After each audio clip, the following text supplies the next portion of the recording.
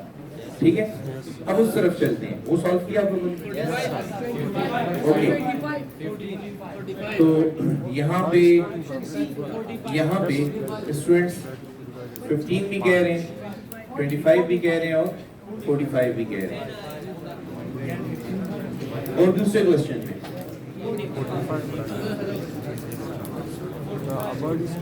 Okay, let me solve it for you. दूसरे question का answer किसी ने 45 बताया, लेकिन पहले जरा दोनों क्वेश्चंस को डिफरेंशिएट करते हैं कि दोनों क्वेश्चंस में फर्क क्या है, क्योंकि डेटा अगेन मैंने सेम दिया, ऑप्शंस अगेन मैंने सेम दिए. देखो क्या लिखा है, a body starting from rest. इधर भी है, it means initial velocity is moves with 10 meter per second square. Similar यहाँ पे लिखा है, body starting from rest moves with 10 meter per second square. Initial velocity is 0, acceleration is 10 meter per second square. The distance covered in third second of its journey is, तो हमें यहाँ पर भी distance calculate करने को कहा, and the distance covered after 3 second of the journey, यहाँ पर भी डिस्टेंस कैलकुलेट करने को कहा. वहाँ पे कह रहे हैं the distance covered in third second, तीसरे सेकंड में कितना डिस्टेंस कवर हुआ. और यहाँ पे कह रहे हैं the distance covered after 3 second, 3 seconds के बाद कितना डिस्टेंस कवर हुआ. There is a difference between those. ठीक है, एक मिनट. अच्छा, यहाँ पे जो मैंने ग्राफ ड्रॉ किया था उसे तो मैं मिटा चुका हूँ. आप ऐसा करो, इसकी जरा पिक्चर ले लो.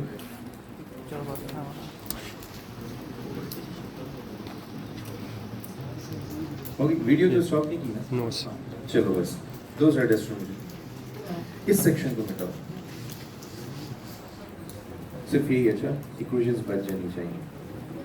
इक्वेशन ऑफ मोशन को मिटा दो. ओके, स्केल है हमारे पास.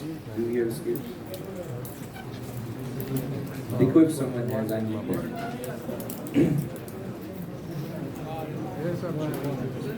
Yes, please forward it. Okay, thank you. मैंने जो क्वेश्चन में लिखा हुआ है उसको जरा ग्राफ में लेके आता हूँ. एक्सेलरेशन गिवन है तो मैं वेलोसिटी टाइम ग्राफ प्लॉट कर सकता हूँ. So let's target a VT graph.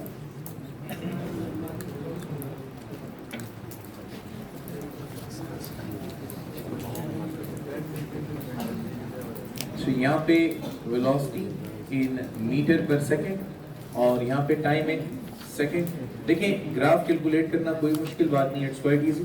पहले जब मैंने आपको पढ़ाया था इनिशियल वेलोसिटी यहाँ पे क्या है, तो हम यहाँ से स्टार्ट लेंगे। t इक्वल टू 0 पे इनिशियल वेलोसिटी 0 है और एक्सेलरेशन कितनी है 10 मीटर पर सेकंड स्क्वायर। इसका मतलब फर्स्ट सेकंड के बाद वेलोसिटी क्या होगी 10 मीटर पर सेकंड होगी, सेकंड सेकंड के बाद 20 मीटर पर सेकंड होगी, थर्ड सेकंड के बाद 30 मीटर पर सेकंड होगी। ये मुझे कैसे पता चला, बिकॉज ऑफ एक्सेलरेशन, क्योंकि एक्सेलरेशन में हर एक सेकंड में वेलोसिटी में कितना चेंज आ रहा है। तो इस डेफिनेशन के मुताबिक, इस वैल्यू के मुताबिक हर एक सेकंड में 10 मीटर पर सेकंड का चेंज आ रहा है। तो अगर बॉडी रेस्ट से स्टार्ट ले रही है तो एक सेकंड के बाद उसकी वेलोसिटी 10, 2 के बाद 3 के बाद 20।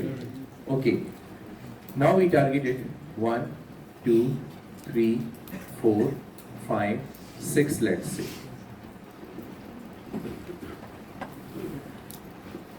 10 20 30 40 50 60।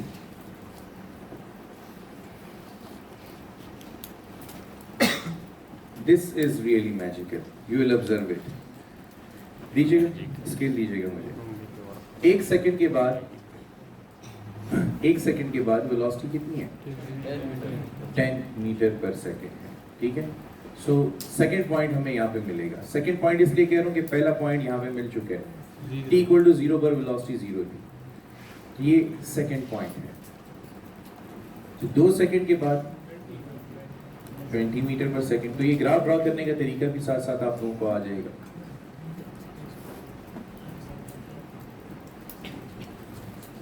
तीन सेकंड के बाद देखिए 30 होगी,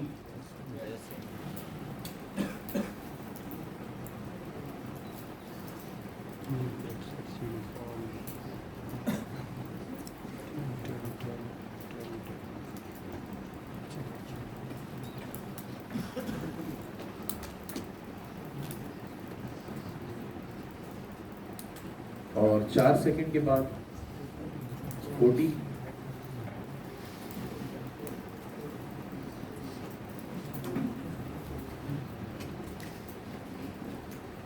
ओके। अगर मैं इन तमाम पॉइंट्स को ज्वाइन करूं तो I get a straight line. वो स्ट्रेट लाइन यहाँ पे ड्रॉ करते हैं। ये ग्राफ रिप्रेजेंट कर रहा है वेरिएबल वेलोसिटी को या यूनिफॉर्म एक्सेलरेशन को। वेरिएबल वेलोसिटी या यूनिफॉर्म एक्सेलरेशन, ठीक है ना। एक्सेलरेशन यूनिफॉर्म है, वेलोसिटी वेरिएबल है। मतलब वेलोसिटी में चेंज आएगा तो एक्सेलरेशन पैदा होगी, लेकिन अगर वेलोसिटी का चेंज कांस्टेंट है तो एक्सेलरेशन भी कांस्टेंट। तो बताओ एक सेकंड के बाद वेलोसिटी में कितना चेंज आया है, दूसरे सेकंड में 10, तीसरे सेकंड, हर एक सेकंड में इक्वल चेंज आ रहा है। तो एक्सेलरेशन क्या हुई, यूनिफॉर्म हुई, ठीक है। Now the interesting thing starts. मैं इस ग्राफ में एरिया कैलकुलेट करना चाहता हूं कि फर्स्ट सेकंड में ग्राफ का एरिया कितना होगा। तो फर्स्ट सेकंड में जो ग्राफ का एरिया है वो एरिया ऑफ ट्राइंगल के बराबर है, ओके। तो पहले सेकंड के लिए कैलकुलेशन करते हैं कि इस ग्राफ का एरिया हमें क्या रिटर्न करता है। तो area A1 is the area of the first second, area of the graph in 1 second. So half of area of triangle का formula half of base into height. Base कितनी है 1 second और height कितनी है 10 metre पर second. तो क्या cancel होगा, सेकंड और सेकंड, 10/2 5 और 5 क्या metre, which is equal to distance covered by the object in first second। तो आपको ये पता चल रहा है कि पहले सेकंड में ऑब्जेक्ट ने कितना डिस्टेंस कवर किया, 5 मीटर डिस्टेंस कवर किया, ठीक है। अच्छा, अब मैं ऐसा करता हूँ कि कैलकुलेट करता हूँ what is the distance covered in second. तो ऐसा करो, इधर देखो, अपनी आसानी के लिए ग्राफ को कन्वर्ट कर लो। ये और ये ट्राइंगल सेम है कि नहीं? If you look at it, तो ये ट्राइंगल इस ट्राइंगल के एरिया के बराबर एरिया रखता है। तो इसका एरिया कितना होगा 5 मीटर होगा। और ये क्या बना हुआ है स्क्वायर। इस स्क्वायर का एरिया कैलकुलेट कर लो। तो area of square length into height. इसकी लेंथ कितनी है, इधर देखो, एरिया ऑफ स्क्वायर या A2 1. सेकंड में कितना एरिया ग्राफ का आ रहा है? तो it is the area of square plus area of triangle. Area of square, length 1 second, height 10 meter. Length 1 second है कि नहीं? 2 - 1, सिर्फ ये वाली लेंथ लेनी है, सारी नहीं ले लेनी. Yes, sir. तो 1 सेकंड मल्टीप्लाई विद इसकी हाइट 10 मीटर पर सेकंड. और ये एरिया ऑफ ट्राइंगल तो मैं पहले ही बता चुका हूँ कि वो कितना है, 5 है. सेकंड से cancel result, 10 meter plus 5 meter is equal to 15 meter. तो स्क्वायर का एरिया कितना है? 10 मीटर है. अब बताओ पहले सेकंड में कितना डिस्टेंस कवर हुआ है? दूसरे सेकंड में 15 मीटर डिस्टेंस कवर हुआ है. ठीक है, okay. Just look at the beauty. Yes. Square and triangle. Square 10, square triangle 5. Wow, तो yeah. पहले सेकंड में अगर डिस्टेंस S1 कवर हुआ था, पहले सेकंड में डिस्टेंस S1 कवर हुआ था, तो दूसरे सेकंड में, तो तीसरे सेकंड में, चौथे सेकंड में, तो पांचवें सेकंड में. तो पहले सेकंड में कितना डिस्टेंस कवर हुआ है? 5 मीटर. दूसरे सेकंड में 15 मीटर. तीसरे सेकंड में 25 मीटर. चौथे सेकंड में 35. इससे प्रिडिक्ट कर लिया. सीक्वेंस को नोट करो ना. Square plus square plus square plus triangle. So you get 10 meter, 10 meter, 10 meter and 5 meter. क्या ख्याल है? बताओ अगले सेकंड में कितना डिस्टेंस कवर हुआ? उसके अगले सेकंड में, उसके अगले सेकंड, बगैर ग्राफ ड्रा किए. I told you it's magical. इस मैजिक को जरा समराइज करो. इसमें मैजिक क्या है वो उसकी समरी देखो जरा. एक्सेलरेशन कितनी है? ये देख लो. इनिशियल वेलोसिटी अगर 0 है तो एक्सेलरेशन 10 मीटर पर सेकंड स्क्वायर है. इनिशियल वेलोसिटी 0, एक्सेलरेशन 10 मीटर पर सेकंड स्क्वायर है. तो पहले सेकंड में कवर होने वाला डिस्टेंस a/2 है, हाफ ऑफ एक्सेलरेशन. पहले सेकंड में कितना डिस्टेंस कवर हुआ है? 5 मीटर. और एक्सेलरेशन कितनी है? 10 मीटर पर सेकंड स्क्वायर. तो पहले सेकंड में कवर होने वाला डिस्टेंस हाफ ऑफ एक्सेलरेशन के बराबर है कि नहीं? यस. उसके बाद दूसरे सेकंड में प्लस एक्सेलरेशन. फर्स्ट सेकंड का डिस्टेंस प्लस एक्सेलरेशन. ये देखो, फर्स्ट सेकंड का डिस्टेंस प्लस एक्सेलरेशन. तीसरे सेकंड में दूसरे सेकंड का डिस्टेंस प्लस एक्सेलरेशन. तीसरे सेकंड में दूसरे सेकंड का डिस्टेंस प्लस एक्सेलरेशन. चौथे सेकंड में प्लस एक्सेलरेशन. इधर देखो, अच्छा ऊपर स्लोप के ऊपर देखो. पहले सेकंड में हाफ ऑफ एक्सेलरेशन है, plus acceleration, plus acceleration, plus acceleration. अब ग्राफ के बगैर देखो, एक्सेलरेशन कितनी है? 10 मीटर पर सेकंड स्क्वायर. तो बताओ पहले सेकंड में कितना डिस्टेंस कवर हुआ होगा? 5 मीटर. तो दूसरे सेकंड में 15 मीटर. तो तीसरे सेकंड में, तो चौथे सेकंड में 35. अच्छा, अब एक प्रैक्टिस करो इसको मास्टर करने के लिए. 8 मीटर पर सेकंड स्क्वायर अगर एक्सेलरेशन हो तो पहले सेकंड में 4 मीटर. तो दूसरे सेकंड में, हाँ, 12. Very good. तीसरे सेकंड में 20. चौथे सेकंड में 28 मीटर. कुछ समझ आई? अब आप इक्वेशन ऑफ मोशन से इंडिपेंडेंट होके काम कर सकते हैं. सिर्फ आपको कोई एक्सेलरेशन बता दे, आपको पता होगा पहले सेकंड में कितना डिस्टेंस कवर हुआ है. लेकिन शर्त क्या है कि इनिशियल वेलोसिटी, हालात का भी पता होना चाहिए साथ साथ कि हम क्या यूज कर रहे हैं किन हालात में. Is it clear? Yes, sir. Okay. For now enjoy किया. Yes, sir. अब बाकी दो क्वेश्चंस की तरफ आ जाओ. पहले क्वेश्चन में कह रहा है कि अगर बॉडी रेस्ट से स्टार्ट ले रही है, जैसा कि यहाँ पे हुआ, उसकी एक्सेलरेशन 10 मीटर पर सेकंड स्क्वायर है. तो बताइए कि what is the distance covered in third second of the journey. बताओ थर्ड सेकंड में कितना डिस्टेंस कवर हुआ है? 25. थर्ड सेकंड में. सिर्फ तीसरे सेकंड में कवर होने वाला डिस्टेंस क्या है? 25 मीटर है. समझ आई कि नहीं आई? तो इसका मतलब कि यहाँ पे करेक्ट चॉइस क्या है? सी, 25. Is it clear? अच्छा, नेक्स्ट पे आओ. फिर आपको कहता है कि इस क्वेश्चन में after third 3 seconds, after 3 second का मतलब कि टोटल डिस्टेंस आफ्टर 3 सेकंड. तो टोटल डिस्टेंस 5 + 15 20 plus 25 45। तो आपके पास करेक्ट ऑप्शन क्या हुआ 45। समझ आई कि नहीं आई? टेक्निकलिटी समझो दोनों की। टेक्निकलिटी में आप लोगों ने अगर नोट किया हो तो ये 4 क्वेश्चंस बहुत स्लाइड मार्जिन से एक दूसरे से डिफरेंट थे। और स्लाइड मार्जिन पर यहाँ पर क्या था, बॉडी ऑलरेडी 10 मीटर पर सेकंड से जा रही है, लेकिन यहाँ पर पहले रेस्ट से स्टार्ट लिया और फिर 10 सेकंड से उसने मूव किया। यहाँ पर 3rd सेकंड में डिस्टेंस कितना कवर हुआ, लेकिन यहाँ पे 3 सेकंड के बाद कितना डिस्टेंस कवर हुआ। छोटे छोटे मार्जिन से क्वेश्चंस के आंसर बदल जाते हैं। This is called the sensitivity of the physics, कि फिजिक्स बहुत सेंसिटिव या प्रीसाइज सब्जेक्ट है। थोड़ा सा वर्ड का डिफरेंस आया, आंसर बिल्कुल बदल जाएगा। कहीं पे आपकी टेक्स्ट बुक में ये बात नहीं लिखी, और अगर आप इसको नहीं सीखते, नहीं समझते, तो आप एमसीक्यू नहीं अटेम्प्ट कर सकते, आप न्यूमेरिकल नहीं अटेम्प्ट कर सकते, आप शॉर्ट क्वेश्चंस को नहीं आंसर कर सकते। You must understand and master all these things. बताओ यहाँ तक कोई डाउट? ओके, अब लेट्स गेट बैक टू, ये तो ग्राफिकल था, मैथमेटिकल, एनालिटिकल या इक्वेशन बेस्ड आंसर की तरफ आते हैं। यहाँ पे 3rd सेकंड ऑफ जर्नी में कितना डिस्टेंस कवर हुआ। तो यहाँ पे हमने इक्वेशन ऑफ मोशन लिखी थी थोड़ी देर पहले, जिसके हमने ये वाले रिजल्ट्स लिख के दिए आपको। ये इक्वेशन कब वैलिड है?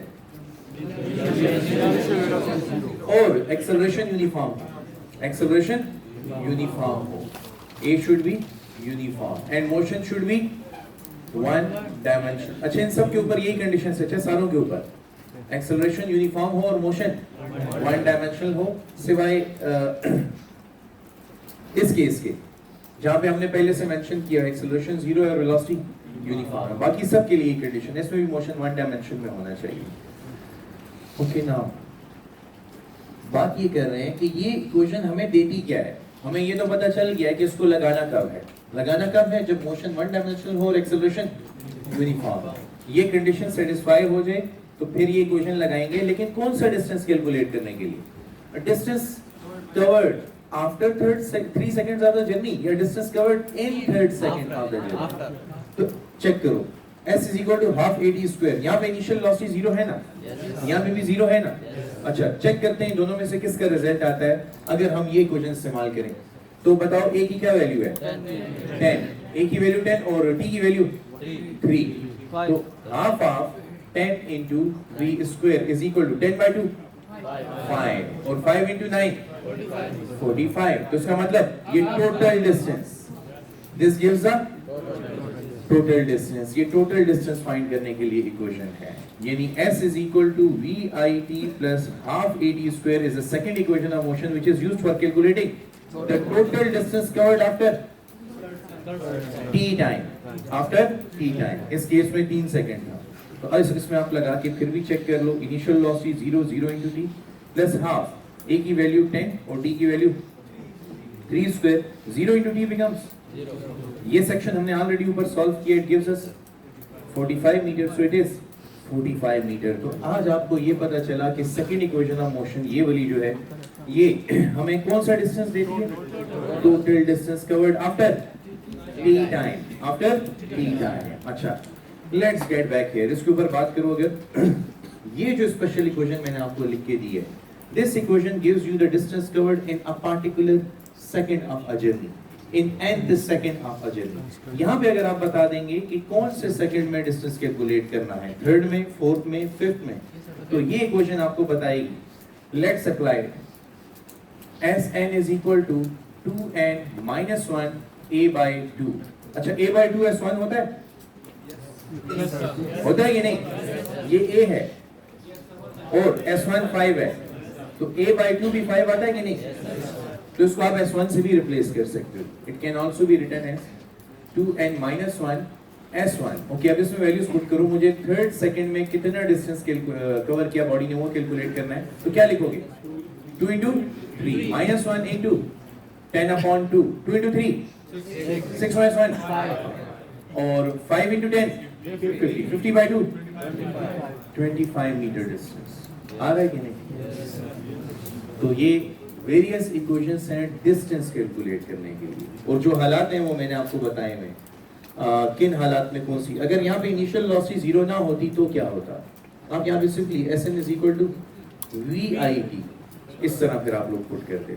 वो VIT का फैक्टर फिर दोबारा इंक्लूड हो जाएगा यहाँ, लेकिन इतना आप फिलहाल कवर कर लें, that is sufficient for your second equation of motion. उसके अंडरस्टैंडिंग के लिए हमें इतना डेटा फिलहाल काफी है। याद रहेगी ये बात? ओके, कोई डाउट है अब तक तो पूछ सकते हैं। जी बेटा,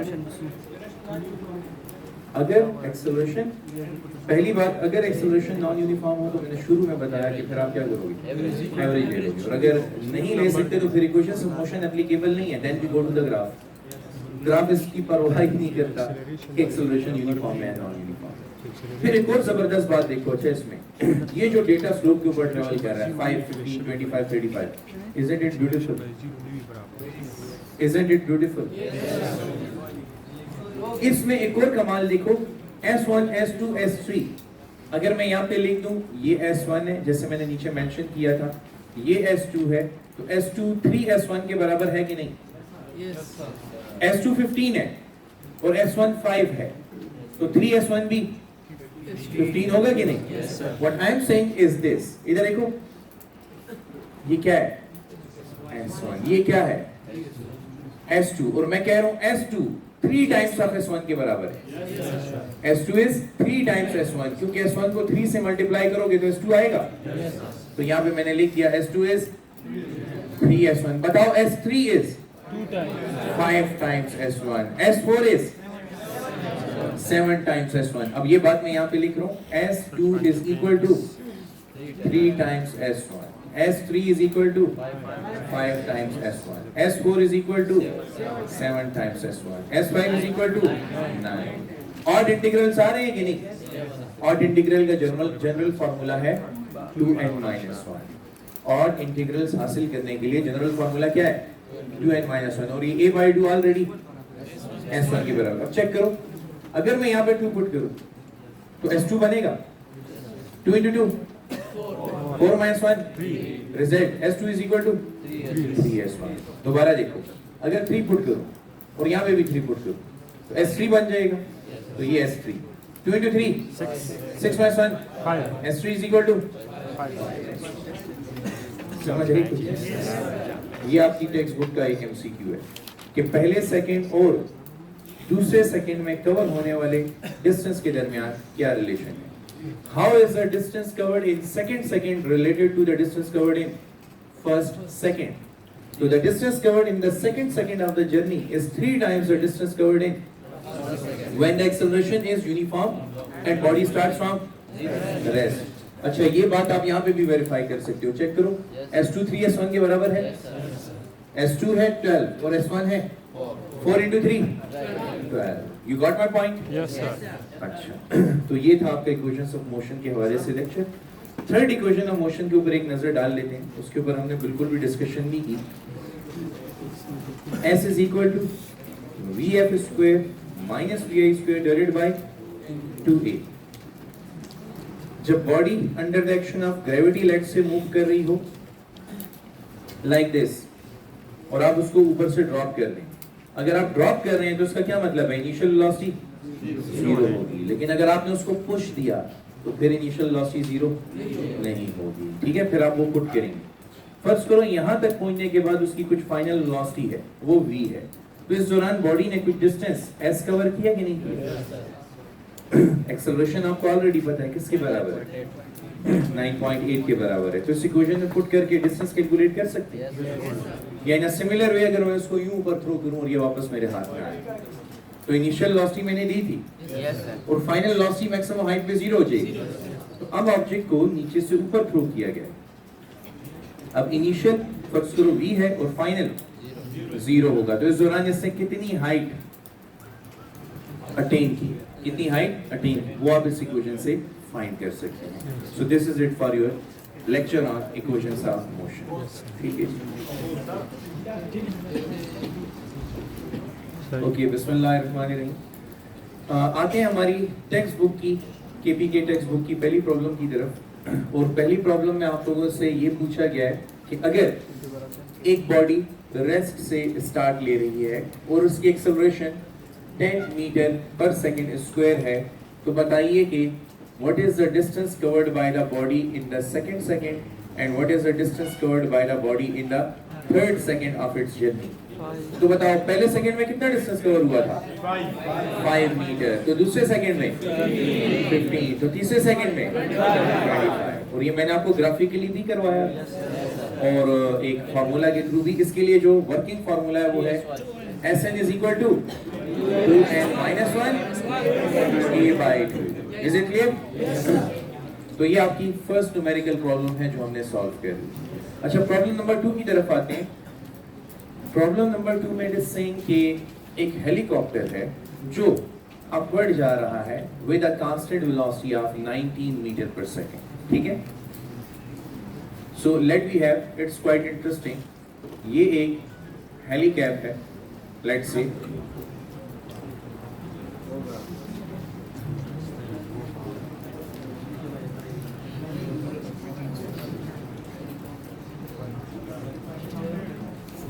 ये वाला रोटर तो इसको ऊपर ले जाने के लिए यूज होता है। ये रोटर किस लिए होता है?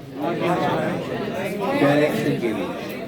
ये इसका बैलेंस भी मेंटेन करता है और डायरेक्शन के लिए भी होता है, क्योंकि अगर रोटर ऊपर से एंटी क्लॉकवाइज रोटेशन कर रहा है तो नीचे से बॉडी भी क्लॉकवाइज रोटेशन कर सकती है।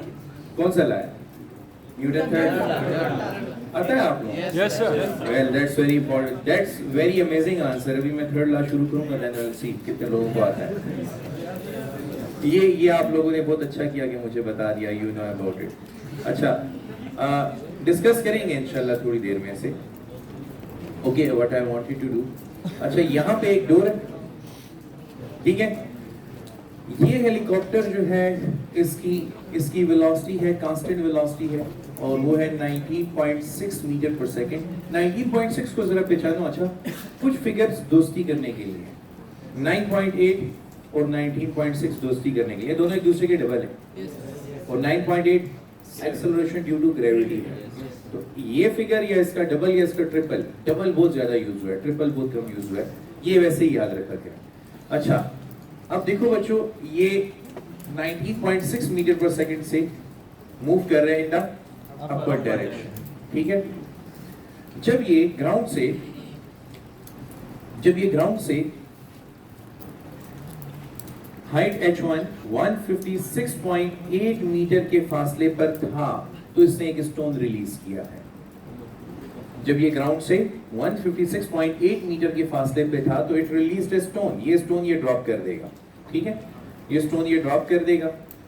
सिर्फ देखो, एक होता है थ्रो करना या अपवर्ड या डाउनवर्ड, एक होता है पकड़ा और छोड़ दिया, जस्ट तो इनिशियल वेलोसिटी 0 होगी जब मैं उसको रिलीज करूंगा। ठीक है, अच्छा, हेलीकॉप्टर की क्या वेलोसिटी है इन विच डायरेक्शन? जब ये स्टोन को रिलीज करेगा तो स्टोन ऊपर जाएगा कि नीचे? स्टोन पहले ऊपर जाएगा फिर नीचे आएगा, क्योंकि उसके पास उतनी ही वेलोसिटी है जितनी हेलीकॉप्टर के पास है। आप हेलीकॉप्टर में बैठे हुए हैं ना, तो हेलीकॉप्टर अगर अपवर्ड जा रहे हैं 19.6 मीटर पर सेकंड से, तो आप भी तो ऊपर ही जा रहे हो। और अगर आपके हाथ में स्टोन है तो वो स्टोन भी तो 19.6 मीटर पर सेकंड से ऊपर जा रहा है। ऐसा है कि नहीं? इनर्शिया जानते हो कि नहीं? It will try to continue its motion in the upward direction, लेकिन इसके ऊपर ग्रेविटी भी एक्ट करेगी जो इंस्टेंटली इसकी वेलोसिटी को कम कर रही होगी। अब आपको हमेशा यही लगेगा कि स्टोन नीचे गया है, आपको हमेशा यही लगेगा कि स्टोन नीचे गया है। पता है क्यों? क्योंकि आप अपवर्ड जा रहे हो। मैं इधर खड़ा हो जाता हूँ, ठीक है, मैं अपनी भी ऑब्जर्वेशन बताता हूँ, आपकी भी बताता हूँ। जब हेलीकॉप्टर ऊपर जा रहा था 19.6 मीटर पर सेकंड से, तो आप भी उसके साथ जा रहे हैं, स्टोन भी आपके साथ ऊपर जा रहा है। जैसे ही आप स्टोन को रिलीज करते हो तो मैं क्या देखूंगा और आप क्या देखेंगे? जब आपने स्टोन को रिलीज किया तो आप देखेंगे स्टोन तो नीचे जा रहा है। नहीं, स्टोन नीचे नहीं जा रहा। एक्चुअली आपकी वेलोसिटी 19.6 मीटर पर सेकंड पे कांस्टेंट है, तो आप उसी कांस्टेंट वेलोसिटी से ऊपर जाओगे, लेकिन स्टोन वो suddenly under the action of gravity अपनी वेलोसिटी लूज करना शुरू करेगा। तो वो तो आ रहा होगा ऊपर, लेकिन कम वेलोसिटी के साथ, तो आपको क्या लगेगा कि वो नीचे जा रहा है। ऐसा आपने देखा भी है? Yes. जब रोड के ऊपर आपकी गाड़ी किसी गाड़ी को क्रॉस करती है, तो आपकी गाड़ी जब उसको क्रॉस करती है तो आपको ये लगता है कि साथ जो गाड़ी जिसको आपने ओवरटेक किया वो पीछे जा रही है। रिलेटिव मोशन नहीं। आप गाड़ी में बैठे होते हैं ना, और गहरी सोच में अक्सर गुम भी हो तो शीशे के बाहर देखते हैं, आप कहते हैं सिटी टावर पीछे जा रहा है, जवाहर टावर पीछे जा रहा है, बिल्डिंग्स जितनी भी आपको साइन बोर्ड पीछे जा रहे हैं, बिल्डिंग्स आपको पीछे जाती हुई नजर आती है। It's not those buildings which are moving in the backward direction, it's actually you who is moving in the, लेकिन क्योंकि आप रेस्ट पर हैं गाड़ी के मुताबिक, तो आपको लगता है मैं तो आराम से बैठा हूँ, बाकी सारे लोग पीछे जा रहे हैं। समझ आई कि नहीं आई? बिल्कुल इसी तरह देखो, गाड़ी से हाथ बाहर निकालो, फर्स्ट करो गाड़ी इस डायरेक्शन में जा रही है 19.6 मीटर पर सेकंड के साथ, ठीक है? तो मेरे हाथ में ये जो मार्कर है इसकी स्पीड क्या होगी? 19.6 मीटर पर सेकंड। जब मैं इसको ड्रॉप करूंगा तो ये आगे भी जाएगा और नीचे भी जाएगा। अब क्योंकि फोर्स ऑफ फ्रैक्शन भी लग रही थी इसके ऊपर, तो फ्रैक्शन इसको स्लो डाउन करेगी और ग्रेविटी इसको नीचे बुलाएगी, तो इसकी स्पीड सडनली कम हो जाएगी और मेरी तो कांस्टेंट है लेकिन इसके मुताबिक तो ज्यादा है, तो मैं आगे जाता रहूंगा और मुझे लगेगा कि ये पीछे रह गया है। समझ आई कि नहीं आई? बिल्कुल उसी तरह एक और एग्जांपल को ऑब्जर्व करो। अगर ये एक बॉम्बर है और ये एक्स एक्सिस के अलोंग जा रहा है, तो इसके पास वेलोसिटी का एक्स कंपोनेंट होगा कि नहीं? This is a bomber. अब इसने इस टारगेट पर एक बॉम्ब ड्रॉप करना है। अब बताओ ये बॉम्ब कब रिलीज करे? जब ये पोजीशन ए पे है, पोजीशन बी पे है या पोजीशन सी पे? ए पे। क्योंकि जब ये ए पे बॉम्ब रिलीज करेगा तो बॉम्ब यूं मोशन करता हुआ नीचे आके गिरेगा। इसको हम पैराबोलिक मोशन कहते हैं, जो हम प्रोजेक्टाइल मोशन में पढ़ेंगे इंशाल्लाह, प्रोजेक्टाइल में। सो यहाँ पर आप देख रहे हो, अगर ये बिल्कुल इसके ऊपर आके बॉम्ब रिलीज करता तो बॉम्ब सीधा गिरता नीचे? नहीं, इनर्शिया, उसके पास इसकी वेलोसिटी का एक्स कंपोनेंट था। जितनी स्पीड से जहाज जा रहा है उतनी स्पीड से बॉम्ब भी जा रहा है, तो बॉम्ब सीधा नीचे नहीं गिरा। इनर्शिया की वजह से वो अपने पाथ को फॉलो करेगा, अपने पाथ को फॉलो करने की कोशिश करेगा, लेकिन ग्रेविटी फिर उसको अल्टीमेटली नीचे बुला लेगी। इतनी एग्जांपल्स देने के बाद मैं वापस आता हूँ और सेम यही बात करता हूँ कि जब ये जहाज जो कि 19.6 मीटर पर सेकंड की स्पीड से अपवर्ड जा रहा था एक स्टोन को रिलीज करेगा, तो आपको लगेगा कि स्टोन नीचे गया है, लेकिन मैं क्या ऑब्जर्व करूंगा? मैं ये ऑब्जर्व करूंगा कि ये स्टोन पहले ऊपर जाएगा और उसके बाद नीचे आएगा। समझ आई? तो हम दोनों की ऑब्जर्वेशन ठीक है अपने अपने रेफरेंस फ्रेम में। आपको जो लग रहा है कि ये नीचे जाएगा तो वो बिल्कुल ठीक लग रहा है, क्योंकि आप तो 90.6 से ही ऊपर जा रहे हैं, लेकिन जैसे ही आपने उसको रिलीज किया तो ग्रेविटी, फोर्स ऑफ ग्रेविटी उसको नीचे खींचेगी, उसकी स्पीड को कम करेगी। तो उसकी स्पीड कम होते होते होते होते कितनी हो जाएगी? 0। और 0 के बाद वो दोबारा स्टार्ट लेके नीचे आना शुरू करेगा। ओके, अब बच्चों इस क्वेश्चन में ये डेटा देने के बाद आपसे पूछा गया है कि what is the total time of flight, ये कितनी देर के लिए एयर में रहेगा, ठीक है? सो अगर ऊपर जाने के लिए इसने टाइम t1 लिया और उसके बाद यहाँ से वापस नीचे आने तक, यहाँ तक इससे टाइम t2 ले लिया, t2, तो टोटल टाइम t किसके बराबर होगा? t1 प्लस t2 के। तो मुझे t1 और t2 की वैल्यूज मिल गई, तो मुझे टोटल टाइम मिल जाएगा। इसके लिए फिजिक्स देखो, अब मैं जरा हट जाता हूँ यहाँ से ताकि आपको पता चले। इधर बताओ, इस पॉइंट पे इसकी इनिशियल वेलोसिटी 90.6 और इस पॉइंट पर फाइनल वेलोसिटी 0 होगी। तो एक्सेलरेशन कितनी है? 9.8 मीटर पर सेकेंड। समझ आ गई? अच्छा, तो अब ऐसा करते हैं, ये यूज करते हैं। अब ये ट्राई करना है, चेक करना है कि मैं थर्ड इक्वेशन यूज कर सकता हूँ। टाइम फाइंड करना है? नहीं, क्योंकि थर्ड इक्वेशन में टाइम है ही नहीं। हम कोशिश ये करेंगे ना सीखने के लिए कि जब भी कोई इक्वेशन ऑफ मोशन अप्लाई करें तो बाकी को पहले फेल करें, ताकि हम मजबूर होके आए उस इक्वेशन की तरफ जो यूज होनी है। थर्ड यूज हो सकती है? उसमें टाइम है? नहीं। अच्छा, सेकंड यूज हो सकती है? No, sir.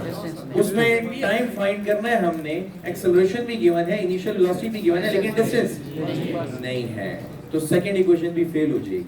So if I write, let me, if I write these three equations, Vf is equal to VI plus 80. S is equal to VIT plus half AT square and 2AS is equal to VF square minus VI square. तो बेटा ये देखें इस equation में तो time है ही नहीं, तो ये यूज हो सकती है नहीं। अच्छा मुझे टाइम फाइंड करना है लेकिन डिस्टेंस नहीं है, तो ये यूज हो सकती है नहीं, तो फिर मजबूरन first equation of motion, body upward जा रही है, लगा दो VF is equal to VI minus GT, लिख सकता हूँ Yes, sir. क्योंकि ऊपर जाते हुए एक्सेलरेशन VF क्या है 19.6. ये जीरो, VI क्या है 19.6 माइनस G कितना है 9.8. और T1 है जो हमें फाइंड करना है, ये नेगेटिव इधर आके Positive. तो 9.8 T1 is equal to 19.6, तो रिजल्ट 2 सेकेंड, तो इससे ऊपर जाने के लिए कितना टाइम लिया 2 सेकेंड्स ले लिए। समझ आ गई बात? ओके अब अगर मुझे ये पता चल जाए कि यहां से यहां तक इसकी हाइट कितनी है, ये हाइट फर्ज करो कि h2 है, h1 तो मुझे पता है ना कितना है 156.8 मीटर है, लेकिन मुझे h2 पता लगाने के लिए अगेन यहां से शुरू करो। अब जब ये नीचे जाएगा तो बताओ इसकी इनिशियल वेलोसिटी और इस पॉइंट पर फाइनल वेलोसिटी 19 पॉइंट, याद है हवाई फायरिंग खतरनाक है। Yes, sir. जितनी वेलोसिटी से ऊपर गया था जब उसी पॉइंट पर आएगा तो वेलोसिटी वही होगी लेकिन डायरेक्शन अगर क्या ना हो एयर रेजिस्टेंस ना हो तो, ठीक है ओके। अब मुझे बताओ G तो मुझे ऑलरेडी पता है, S फाइंड करना है, T भी मुझे पता है और S फाइंड करना है। अब मैं चाहूं तो मैं सेकंड इक्वेशन ऑफ मोशन भी लगा सकता हूं, क्यों? क्योंकि मुझे S रिक्वायर्ड है, इनिशियल और फाइनल वेलोसिटीज भी पता है और एक्सेलरेशन भी पता है और मुझे टाइम भी पता है। नीचे आने के लिए कितना टाइम लगेगा 2 सेकंड, क्योंकि ऊपर जाने के लिए भी 2 सेकंड लगे थे, ठीक है। तो मुझे टाइम भी पता है, एक्सेलरेशन भी पता है, इनिशियल वेलोसिटी 0 है, तो मैं इससे भी कर सकता हूं और इससे भी। दोनों में आसान कौन है Third one. यार? मुझे तो ये आसान लगती है क्योंकि इनिशियल वेलोसिटी 0 खत्म हो जाएगा. ये खत्म, हाफ AT स्क्वायर। मर्जी आप इससे करना चाहते हो तो इससे करवा देते, थर्ड से करवा देते हैं, चलो लो। थर्ड इक्वेशन ऑफ मोशन के मुताबिक इसको जरा हम अलग कर देते हैं। थर्ड इक्वेशन ऑफ मोशन के मुताबिक मुझे तो S फाइंड करना है, तो 2AS is equal to VF square minus, अच्छा 2 A की जगह 9.8, अब नीचे आ रहे हैं तो acceleration will be positive. Yes, sir. S h2 के बराबर है, final velocity 19.6 square minus initial velocity 0। समझ आई? Yes. ओके क्यों नहीं बेटा, इनिशियल 0 है, फाइनल तो 0 नहीं है, इनिशियल 0 है, फाइनल 19.6 है, तो final 19.6 initial 0। 2 into 9.8 into h2 is equal to 19.6 multiply with 19.6, लिख सकता हूँ? Yes, sir. 0 तो गया, कुछ कैंसिल होता है? Result h2 is equal to 19.6 meter. समझ आई? अब टोटल डिस्टेंस कितना है जिससे बॉडी ने फॉल करना है t2 टाइम के लिए? h1 plus h2। तो अब h जो टोटल हाइट है वो h1 प्लस h2 के बराबर है, so h is equal to h1 156.8 plus h2 19.6, इन दोनों को ऐड करो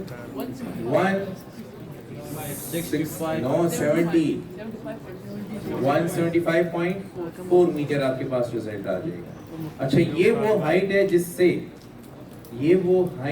जिससे ऑब्जेक्ट ने फॉल करना है इस पॉइंट से इस पॉइंट तक, जिसके लिए कितना टाइम लगता है t2 टाइम लगता है। बताओ इनिशियल वेलोसिटी 0 और टोटल हाइट ये 176 है, 176.4 है।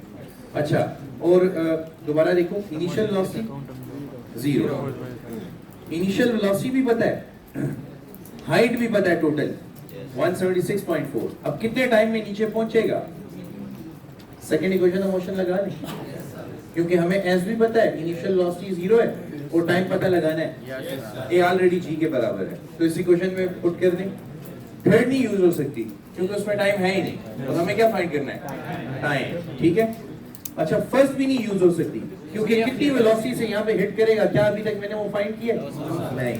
सो ये भी नहीं यूज हो सकती ये भी नहीं यूज हो सकती मजबूरन, तो s is equal to V I T plus half A D square, S की जगह h और वी आई की जगह 0 इंटू टी प्लस हाफ, ये टी 2 है और 9.8 t2 square, so s is h की जगह 176.4 is equal to 0 plus 4.9 t2 square.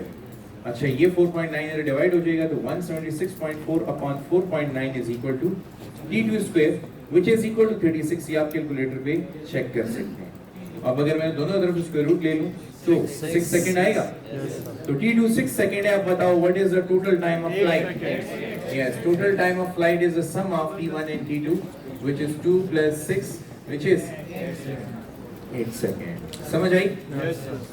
अच्छा, इस न्यूमेरिकल के करवाने का सिर्फ मकसद ये नहीं था कि ये टेक्स्ट बुक में मौजूद है, इसका मकसद ये था कि देखो मैंने 3 इक्वेशंस ऑफ मोशन लिखी और अपना मसला इन्हीं 3 इक्वेशंस के अंदर हल किया और ये समझाया कि कौन सी इक्वेशन लगाने का क्या तरीका है, कब कौन सी इक्वेशन लगेगी। ये सिर्फ इसी बात पे डिपेंड करता है कि कौन से डेटा अवेलेबल है और कौन से अनअवेलेबल है। तो मैंने एक इक्वेशन फेल करके बाकी इक्वेशन तक पहुंचने का तरीका आपको बता दिया। Is it clear? Yes. चलें, thank you for this equation of motion topic. Picture. Shall we stop? Stop.